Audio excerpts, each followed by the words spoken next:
அடுத்தது இப்போ நம்ம என்ன பார்க்க போகிறோம் அப்படின்னா, இந்த கிராஃப் வச்சு நம்ம மெஷர் பண்ணுவோம். Volume of production, part D, part variety அதெல்லாம் என்னென்னு பார்ப்போம். அதில் வந்து இந்த கிராஃப் மாதிரி வால்யூம் ஆஃப் ப்ரொடக்ஷனுக்கும் ஒய் ஆக்சிஸ்லேயும் பார்ட் வெரைட்டியை எக்ஸ் ஆக்சிஸ்லேயும் போட்டோம் அப்படின்னா கிராஃப் எப்படி வருமா? இந்த கிராஃப் வரதில் வந்து மேலே உள்ளது வந்து மாஸ் ப்ரொடக்ஷன் அப்படின்னு சொல்லுவாங்க.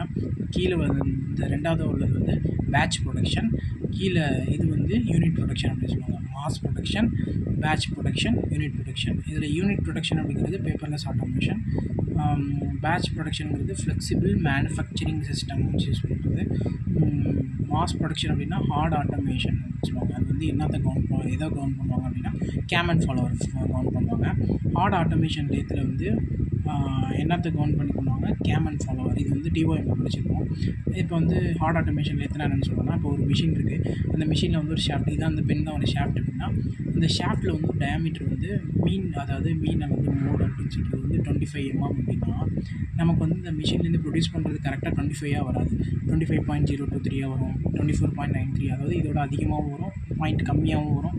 அது ஆனால் அது வந்து அப்ராக்சிமேட்டாக அதே தான் வரும். அதை வந்து என்னன்னு சொல்லுவாங்கன்னா X keep on changing due to machine வைப்ரேஷன்னாலும் எக்ஸ் பார் வந்து சேஞ்ச் ஆகிட்டே இருக்கும். இதாக இருக்காது, 25னா 25 அப்படியே அதே வேல்யூ ரிப்பீட் ஆகாது, வேறு வேல்யூ வரும். எதனாலனா மிஷினில் வந்து ஒரு மிஷின் ஆன் பண்ணோம் அப்படின்னா வைப்ரேட் ஆகும். அப்புறம் டூல் அண்ட் டைவியர் டூல்ஸ் யூஸ் பண்ணுற டூல்ஸு அதே மாதிரி என்ன டை யூஸ் பண்ணுறோமோ அதில் வந்து பிரச்சனை இல்லாமல் அது வியர் இருந்துச்சுன்னா அது மாதிரி நடக்கும். ஸ்டாண்டர்ட் டிவியேஷன்லாம் வந்து எப்படின்னா சிக்மா அப்படிங்கிறது ஸ்டாண்டர்ட் டிவியேஷன் யூஸ் பண்ணுறோம். 4 சிக்மா அதெல்லாம் இருக்குல்ல, அதில் என்னென்ன இதெல்லாம் வந்து இதாக இருக்கும் அப்படின்னா அது வந்து ஆப்ரேஷன்ஸ்க்கு, types of machines, frequent resetting of machines இதெல்லாம் சொல்லுவாங்க.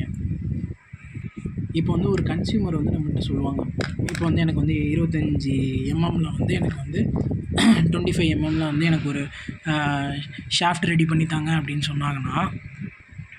சொன்னாங்க அப்படின்னா நம்ம வந்து 25 ±0.3 அப்படின்னு சொல்லுவாங்க. இது வந்து எதுக்குன்னா இதோட கூடவும் இருக்கலாம் கம்மியாகவும் இருக்கலாம். இது வந்து இந்த ±0.3 டிசைட் டாலரன்ஸ் அப்படிம்பாங்க, ஆர் ஸ்பெசிஃபிகேஷன் லிமிட் அப்படின்னு சொல்லுவாங்க. இதை வந்து இதெல்லாம் சொல்கிறது வந்து யார், கஸ்டமர்ஸ் தான் சொல்லுவாங்க, கன்சியூமர் தான் சொல்லுவாங்க, யார் வாங்குறாங்களோ அவங்க தான் சொல்லுவாங்க. மெஷின் என்விரான்மெண்ட் ஃபாலோஸியா, இதில் வந்து மெஷின் என்விரான்மெண்ட் இருக்குல்ல, இப்போ ஒரு ஷாஃப்ட் ப்ரொடியூஸ் பண்ணுறோம்னா அது வந்து ஒரு மிஷின் இருக்கும், அந்த மிஷின் என்விரான்மெண்ட்லாம் எது ஃபாலோ பண்ணால் நார்மல் டிஸ்ட்ரிபியூஷன் ஃபாலோ பண்ணணும். That is the reason for no two dimension to match whatever is being produced. It is not possible. ஏன்னா ஒரு 25 mm ப்ரொடியூஸ் பண்ணிச்சுன்னா கரெக்டாக 25.000 அதே வந்துக்கிட்டே இருக்கிறது வேல்யூ மாறி கூட குறைச்சி இந்த மாதிரி டிசைட் டாலரன்ஸ் ஆட் ஆகி அந்த மாதிரி வரும். அதுதான் அதை கரெக்டாக எக்ஸாக்டாக அதை டூப்ளிகேட் பண்ண முடியாதுன்னு சொல்லுவாங்க. அப்புறம் வந்து this is the fact that we cannot make anything except both supplier and consumer use. அதை தான் வந்து சொல்கிறாங்க. So the acceptability variation in the dimension is specified by the consumer is call.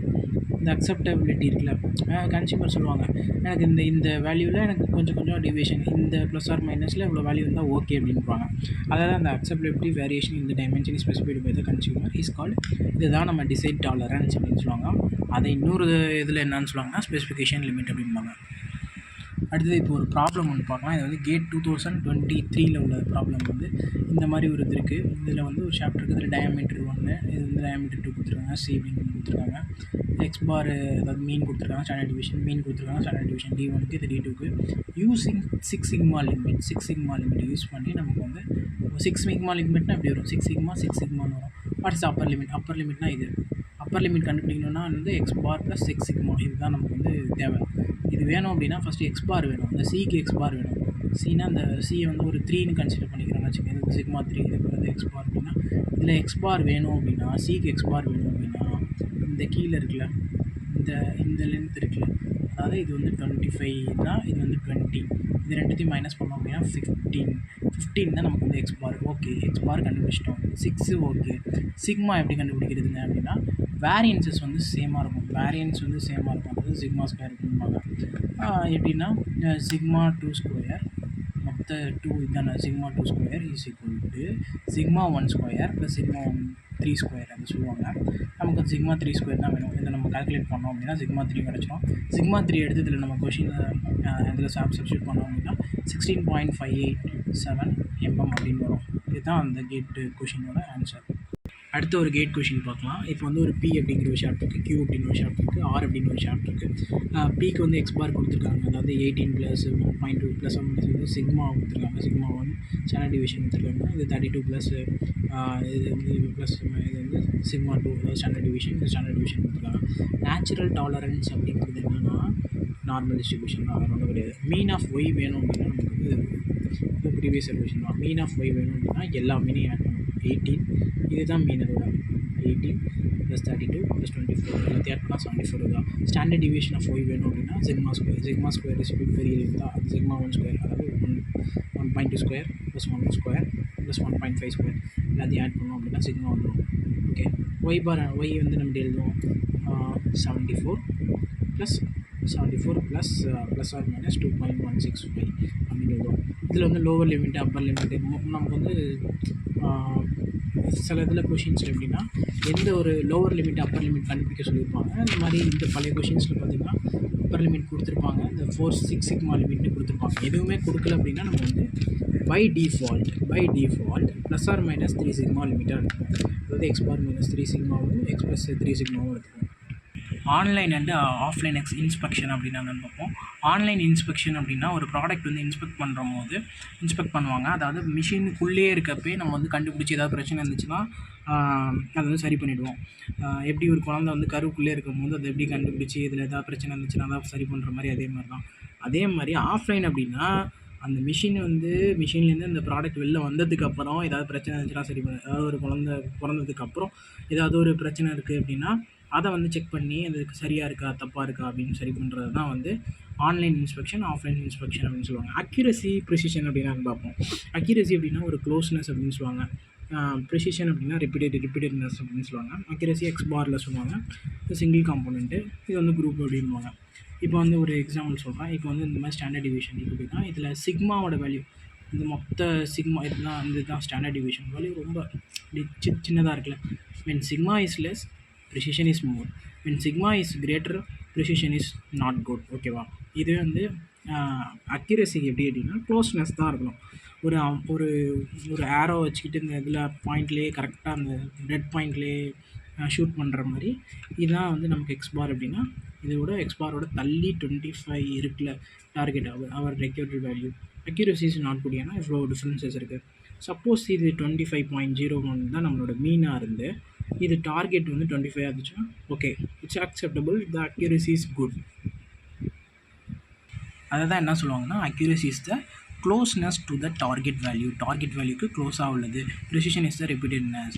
Accuracy அப்படிங்கிறது refer to the mode or median of the normal distribution. Precision refer to the standard division. Standard division சின்னதாக இருந்துச்சுன்னா good precision. Standard division சின்னதாக இருந்துச்சு பெருசாக இருந்துச்சு அப்படின்னா less precision. And precision is bad அப்படின்னு சொல்லுவாங்க. whenever the we say accuracy it refers to a single component. அக்யூரசின்னு சொன்னாலே சிங்கிள் காம்போனன்ட் தான். அதுவே வந்து நம்ம வந்து ஒரு ப்ரிசிஷனை சொல்கிறோம் அப்படின்னா it refers to a group அப்படின்னு சொல்லுவாங்க. இப்போ வந்து ஏதோ ஒரு கிளாஸ் இன்டர்வல் கொடுத்துருக்காங்க, ஒரு ஃப்ரீக்வன்சி கொடுத்துருக்காங்க அப்படின்னா அதில் வந்து அப்சர்வ் டேட்டா இது டார்கெட் அப்படின்னா ரெண்டு க்ளோஸ்னஸாக இருந்துச்சுன்னா ஓகே குட் அப்படின்னு சொல்லலாம். அது வந்து இதுக்கு வந்து ஒரு எக்ஸாம்பிள் வந்து சொல்கிறேன். இந்த மாதிரி கொடுத்துருவாங்க. ஃபஸ்ட்டு வந்து இந்த மாதிரி இருக்குது. இதோட வேல்யூ அதாவது இதோட இந்த இது பெருசாகவும் இருக்குது, டார்கெட்டும் அப்சர்வேஷன் இதுவும் வந்து தூரமாகவும் இருக்குது. So neither accurate not precise அப்படின்பாங்க. இதை பாருங்கள் சின்னதாக இருக்குது, ஓகே ப்ரிசைஸு. டார்கெட் வேல்யூ தூரமாக இருக்குது, not accurate. Precise but not accurate. இதை பாருங்கள் சின்னதாக இருக்குது, அப்சர்வ் வேல்யூ டார்கெட் வேல்யூ பக்கத்தில் இருக்குது, அக்யூரேட் அண்டு ப்ரிசைஸ் அப்படின்பாங்க. அடுத்து ஹோல் அண்டு ஷாஃப்ட் அப்படின்னா நம்புவோம். ஹோல் அப்படிங்கிறது எனி இன்டர்னல் ஃபியூச்சர், அதாவது ஹோல்னால் நான் உள்ள internal feature of the assembly வந்து ஹோல்ஸ் அப்படின்னு சொல்லுவாங்க. ஷாஃப்ட் அப்படிங்கிறது any external feature of the assembly வந்து ஷாஃப்ட்டுவாங்க. அந்த ஹோல்குள்ளே தான் ஷாஃப்ட்டே விடுவாங்க. ஓகேவா? ஹோல் வந்து இப்போ எப்படி இருக்கும் அப்படின்னா ஹோல் வந்து ட்ரில்லு ரீமர் அதெல்லாம் வந்து இது பண்ணுறதுக்கு சொல்லுவாங்க. ஷாஃப்ட் அப்படின்னா மேட் டு ஷூட், அதுக்குள்ளே ஹோல்குள்ளே விடுறது வந்து ஷாஃப்ட் அப்படிம்பாங்க. 90% we make a hole first hole make பண்ணிட்டு தான் நம்ம ஷாஃப்ட் மேக் பண்ணுவோம். Because standard division of drill and reamer are available. Standard division of அந்த ஹோல்ஸ் வந்து அவைலபிளாக இருக்கும். இப்போ சர்க்குலர் ஹோல் மேக் பண்ணோம் அப்படின்னா சர்க்குலர் ஷாஃப்ட் தான் மேக் பண்ணோம். இப்போ ஸ்கொயர் ஹோல் மேக் பண்ணோம் அப்படின்னா ஸ்கொயர் ஷாஃப்ட் தான் மேக் பண்ணோம். இப்படி ட்ரையாங்கிள் ஹோல் மேக் பண்ணோம் அப்படின்னா ட்ரையாங்கிள் ஷாஃப்ட் தான் மேக் பண்ணோம். அடுத்து வந்து இந்த ஹோல் இதுக்கு வந்து நார்மல் டிவியேஷன் பார்த்தோம் அப்படின்னா இதில் வந்து ஒரு ஒரு ஒரு டேர்ம் சொல்லுவாங்க. இந்த மாதிரி நார்மல் டிவியேஷனுக்கு சிக்மான்னு சும்மா போட்டிருக்கான்னு வச்சுக்கோங்க. இதில் வந்து இஃப் த ப்ராசஸ் கேப்பபிலிட்டி அப்படிங்கிறது இந்த 6 சிக்மா இருக்குல்ல, அது வந்து மிஷினுக்கு வந்து producing hole and shaft are equal. 6 sigma வந்து ப்ரொடியூசிங் இதுக்கும் ஹோல்ஸுக்கும் ஷாஃப்ட்டுக்கும் ஈக்குவலாக இருந்து and are also equal to the decide டாலரன்ஸ்னால் ஒரு கன்சியூமர் வேல்யூ அசியூம் பண்ணுவாங்க. இப்போ 25 டயாமீட்டர்னால் 25 mm டயாமீட்டரோட ப்ளஸ் ஆர் மைனஸ் அப்படின்னு சொல்லி 0.1 அந்த மாதிரி சொல்லுவாங்கள்ல, அதுவும் இதுவும் ஈக்குவலாக இருந்துச்சு அப்படின்னா அதை தான் வந்து நமக்கு வந்து இந்த இதில் வந்து இந்த சுச்சுவேஷனை தான் வந்து என்னன்னு சொல்லுவாங்க அப்படின்னா, நம்ம வந்து எந்த ஒரு இன்ஸ்பெக்ஷனும் தேவையில்ல, டேரெக்டாக ப்ரொடியூஸ் பண்ணி அசம்பிள் பண்ணிடலாம். Randomly we need when a hole is selected from the hole லாட்லேருந்து when a shaft is selected from a shaft lot, assembly can be made. It is called for assembly can be made for full interchangeability. இதான் நம்ம full இன்டர்சேஞ்சபிலிட்டிம்பாங்க. அதாவது process கேப்பபிலிட்டியும் process capability இந்த 6 சிக்மாவும் அதே மாதிரி இந்த இதுவும் வந்து அது பேர் என்ன டிசைடு டாலரன்ஸும் நமக்கு ஈக்குவலாக இருந்துச்சு அப்படின்னா அப்போ தான் வந்து இந்த சுச்சுவேஷனை தான் நமக்கு என்னன்னு சொல்லுவாங்க அப்படின்னா ஃபுல் இன்டர்சேஞ்சபிலிட்டி அப்படிம்பாங்க. அந்த ஃபுல் இன்டர்சேஞ்சபிலிட்டியில் என்னென்ன சில அட்வான்டேஜஸ்லாம் இருக்குது, அது என்னென்னு பார்ப்போம். அந்த ஃபுல் இன்டர்சேஞ்சபிலிட்டி இருக்கிறதுனால நமக்கு என்னென்ன அட்வான்டேஜஸ் அப்படின்னா, holes and shaft can be made at a different place where man and materials are cheap. இப்போ வந்து ஹோல்ஸை வந்து எங்கே மேக் பண்ணுறாங்க அப்படின்னா, இப்போ வந்து ஹோல்ஸை வந்து கோயம்புத்தூரில் மேக் பண்ணுறாங்க அப்படின்னா, ஷாஃப்ட்டை வந்து சென்னையில் மேக் பண்ணுவாங்க. அங்கங்கே வந்து வேலை சீப்பான லேபர் மேன்ஸ் அதெல்லாம் மெட்டீரியல்ஸ்லாம் இருக்கிறதுனால தனித்தனியாக மேக் பண்ணி அதை ஒன்றா அசம்பிள் பண்ணிடுவாங்க. மெயின்டெனன்ஸ் வந்து ரொம்ப சீப்பாக மாறிடும், ஈஸியாக மாறிடும், ஸ்டாண்டர்டைசேஷனாக தான் இருக்கும். Okay, thank you.